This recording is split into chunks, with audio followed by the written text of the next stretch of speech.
Oi, gente, tudo bem? Tudo tranquilo? O professor Guilherme Corrêa de volta aqui para a gente prosseguir nos nossos estudos de execução. Hoje iniciamos o tema do cumprimento de sentença pagar quantia. Já anotei ali, ó, parte 1, por quê? Porque isso aqui é um tema que a gente vai se alongar por alguns blocos, pelo menos 2, tá? Quem sabe até mais do que isso. Mas antes de prosseguir, se não é inscrito no canal, se inscreve, já deixa o seu joinha, comenta, compartilha. E é algo que faz tempo que eu não pergunto. E aí, o que eu coloco aqui em cima, ó, nesse meu cenáriozinho? Tem espaço para alguma coisa ali? Me dá uma dica do que eu devo colocar. Já tem o Gabi, já tem Bruno, Bruna já tem Augusto, já tem o Guibô, já tem alguns livros. E agora, o que eu vou colocar ali? Me dá essa força aí e me diz, beleza? Lembrando, toda segunda, quarta e sexta, vídeo novo aqui no canal. Se você tiver alguma sugestão de tema, coloca também nos comentários, beleza? Então vamos lá, cumprimento de sentença de pagar quantia. A gente vai ver todo o procedimento com bastante calma, mas antes já te adianto, a gente está falando do cumprimento de sentença definitivo, porque o nosso título executivo judicial é definitivo. Lembrando que tem uma aula aqui no canal de título executivo judicial. Se você não assistiu, se liga, assiste lá para entender. Uma aula bem curta, bem objetiva, bem focada para você compreender o assunto, tá? Então, primeira coisa importante, nesse conjunto de aulas de cumprimento de sentença de pagar quantia, eu estou focado no título executivo judicial definitivo, aquele que transitou em julgado, ou seja, o chamado cumprimento definitivo de sentença, tá? E para finalizar essa parte introdutória, lembrar que no cumprimento de sentença, a gente vai ter aplicação subsidiária das regras do processo de execução. Por exemplo, a gente vai ver se o devedor não paga, você vai ter a expedição ali de mandado de penhora de bens. Como é que eu faço a penhora? Quais são os bens passíveis de penhora? Isso não está lá na parte do cumprimento de sentença. Isso está lá sim na parte do processo de execução.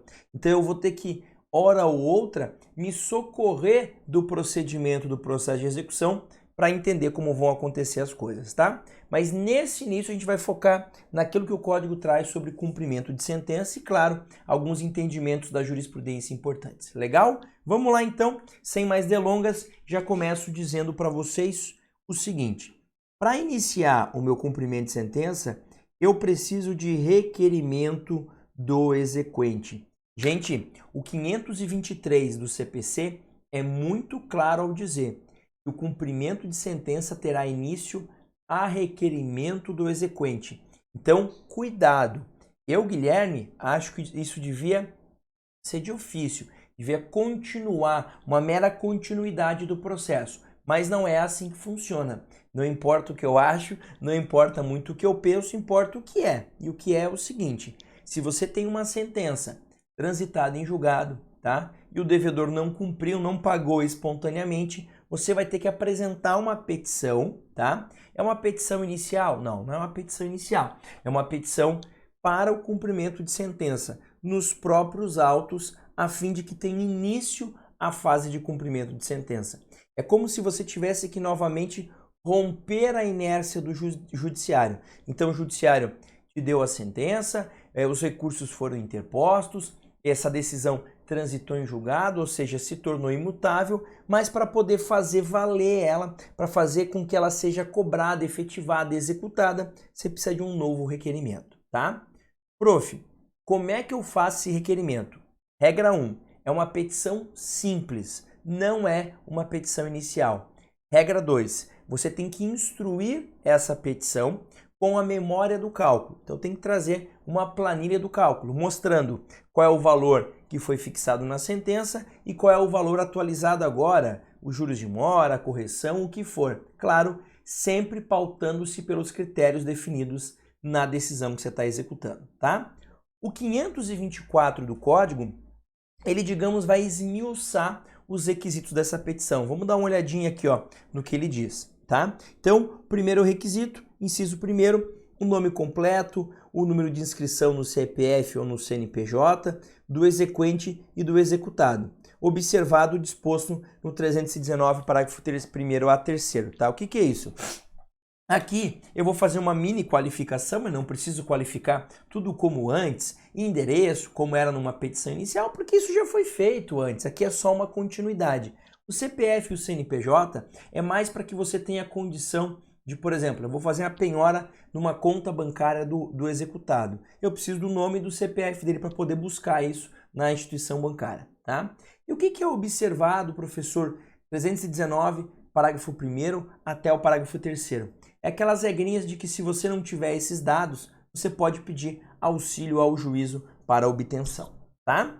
O segundo requisito é o índice de correção monetária adotado. E aqui, obviamente, que você tem que olhar para a tua decisão judicial. Então, quando o juiz fixa lá na sentença ou lá no acórdão uma condenação, ele já diz valor a ser corrigido desde a data tal, pela média do INPC e do IGPDI, pelo IGPM, sei lá, é ele que vai nos dizer. E aí você tem que adotar esse índice quando for fazer o teu cálculo, tá?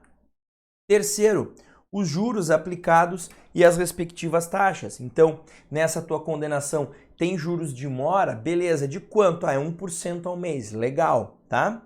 Aí, ó, consequentemente, inciso 4, o termo inicial e o termo final dos juros e da correção.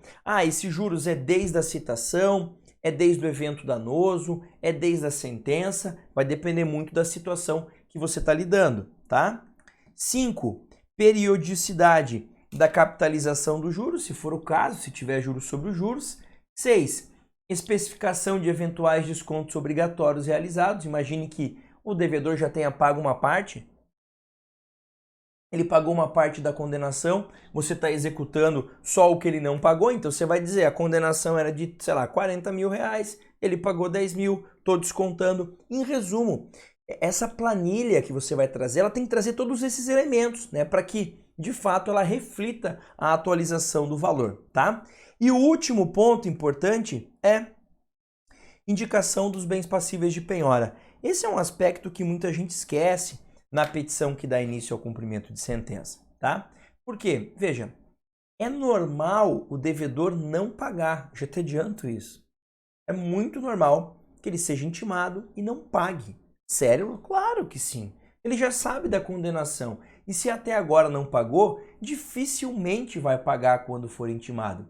E aí a gente vai ver logo na sequência, quando ele é intimado, um dos atos possíveis é o não pagamento. E quando não há esse pagamento, expede-se um mandado, uma ordem judicial para penhorar e avaliar bens do cara, tá? Se você já tem bens dele, se você já sabe quais são esses bens, já indica, porque isso vai facilitar bastante, digamos, esse ato de penhorar e depois avaliar os bens. Beleza? Então vejam, é uma petição simples, não é uma petição inicial, é uma petição bem mais simplificada se comparada a uma petição inicial, mas é uma petição. Quero dizer o seguinte, a execução de pagamento de quantia não se inicia de ofício. Então, eu tenho uma sentença que determinou que o devedor pagasse uma quantia, ele já sabe dessa sentença, ela transitou em julgado, não tem mais discussão e ainda assim ele fica esperando a coisa acontecer. E aí a lei vai dizer, se você quiser receber credor, tem que fazer uma petição. E aqui é um momento crítico que eu gosto de fazer quando eu explico esse assunto.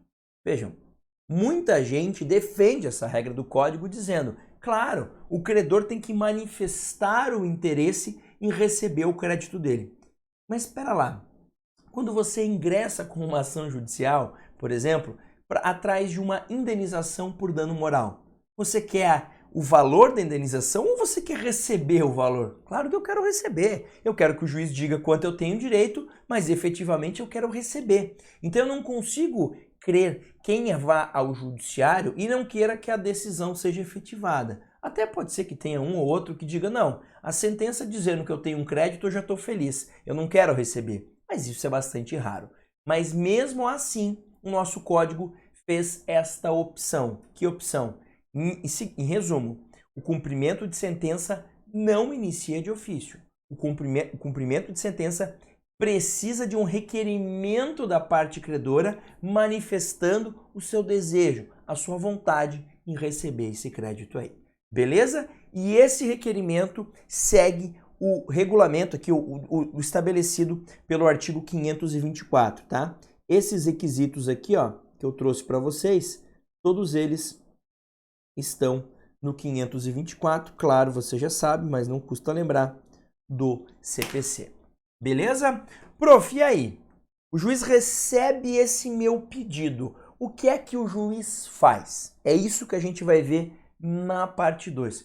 Como eu disse, esse é um tema com muitas etapinhas, então eu prefiro que a gente vá quebrando as etapas para você fixar bem o conteúdo dessa primeira parte. Se ficar com dúvida, já manda aqui e logo na sequência, na quarta-feira, já sai a segunda parte. Quando o juiz recebe o pedido, o que ele faz? Ele intima o devedor? O que vai acontecer? É o que a gente vai ver justamente na próxima aula. Beleza? Um grande abraço, bons estudos e lembrando, né? Se não é inscrito no canal, se inscreve, me ajude. A gente vai ser o maior canal de conteúdo jurídico do país. Eu não tenho dúvida disso, tá? Vai, se depender de mim, vai, porque tem vídeo novo toda segunda, quarta e sexta. Eu vou ultrapassar todos os canais que você conhece aí em quantidade de vídeos. Me diz um canal que você segue de conteúdo jurídico que diga assim, tem tantos vídeos, eu vou atrás desse canal aí. Agora, inscritos, eu preciso da tua ajuda. Beleza? Valeu, um abração, bons estudos e até mais.